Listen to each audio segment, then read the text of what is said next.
The following is a world-class Bullshitters exclusive. There's a reason this is going to Disney Plus instead of getting a big theatrical release. Ms.Marvel is the next show from Marvel. A little much on the branding there. Which is based off no one's favorite character, Kamala Khan, aka Ms. Marvel, who is a self-insert character of Marvel editor and writer Sana Amanat. We've finally reached the bottom of the barrel with Marvel superheroes.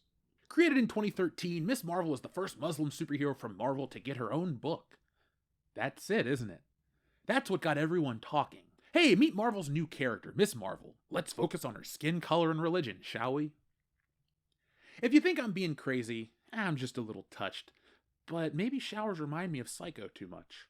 I don't always feel like someone's watching me, but I can guarantee you it would be a much better show than Ms. Marvel. Ms. Marvel and Captain Marvel usher in the new era of feminist icons that are the butt of most jokes. There's a reason Thanos punched Captain Marvel out of Endgame. It was Marvel's tacit apology for putting Captain Karen in the MCU. With this show, it looks like we're getting hero worship for Marvel's shittiest superheroes. What kid looks up to Captain Marvel? She's unlikable as fuck. She's powerful? Power isn't enough to make a superhero interesting. Colossus is powerful, but he's interesting. He's a Russian man working with the X-Men during the Cold War. His loyalty and patriotism were regularly tested, but he's one of the best X-Men, period. If he just ran around and broke shit just because, well, then he's a little more like Captain Marvel. Modern storytelling doesn't have a little thing I like to call subtlety. The phrase, the brown girl from Jersey City here to save the world, was uttered, and I rolled my eyes. This is what the Marvel brand of entertainment is. A callback to Captain America? That's not your Captain Girl. You idolize Captain Marvel. Does anyone really want to watch a kid idolize the biggest asshole on the planet? The universe? It's not like Captain Marvel is secretly kind. She, like Brie Larson, is unlikable, but Marvel keeps trying to make them happen. To paraphrase a movie more women care about, stop trying to make Captain Marvel happen. From a Marvel fan standpoint, what does this show offer? A snarky, shittier Peter Parker?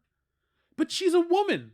But whatever she isn't worth my time. I'm not okay with the female version of blank. Just like I'm not okay with the black version or the gay version. Just come up with something unique and I'll give it a shot. If it's too derivative, then I'm out. Ms. Marvel is just that, a derivative character. She has the name of Carol Danvers, the power of Reed Richards, and the likability of an ingrown toenail. Visually, this show looks like everything else from Marvel on Disney+. Not good enough for movies, but they hope we won't notice. If this were a theatrical feature, I'd expect Eternals numbers, but since it's going directly to Disney+, expect constant praise, yes queening, and no solid information about how well the show actually did. This is the new era of Marvel superheroes coming to the big screen. It should be exciting, but this new era of Marvel is shit. I've read this character's exploits and I've never been a fan. It was bad teen writing from the Champions.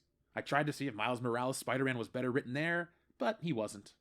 Those comics were incredibly rough to get through. So folks, what do you think about Ms. Marvel? Are you tired of Marvel shows coming down the pipe from Disney Plus, or are you lined up and ready for the next one? If you are, no judgment, you're here.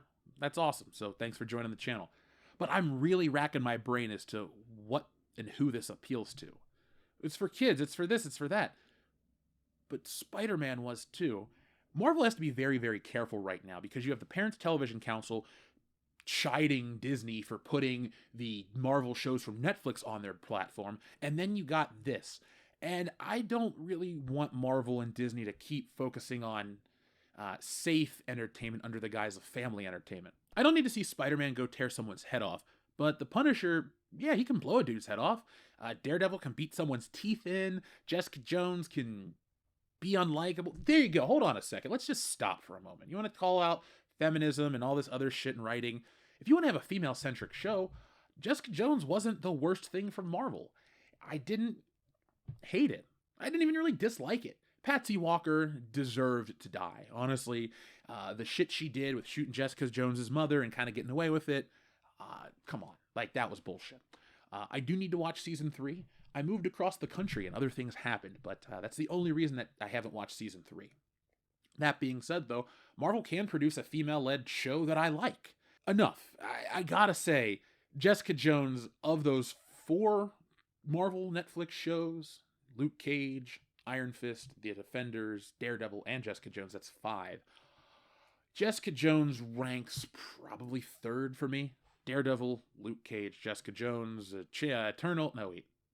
whatever the one I just said, and then The Defenders, and then Iron Fist. Iron Fist, whew. I don't want to go down that path. I can. It's not ugly. It's like the show. It's kind of a waste of time. So folks, let me know what you think about this Ms. Marvel show. I really want to know what you guys think.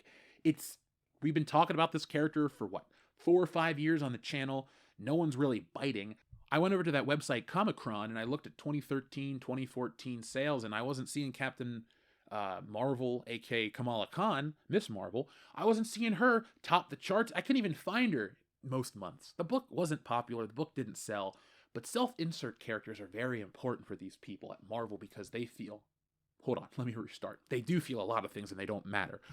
What they lack is perspective and ability to create outside of themselves. There's a difference when you want to have yourself in a story as a joke, have a self-insert character that digs at you. Look at how EC used to do with Cayman's Calamity. That is a comic book classic. Say that 5 times fast. Cayman's Calamity comic book classic over at EC, one of the all-time greats, and it's very self-referential.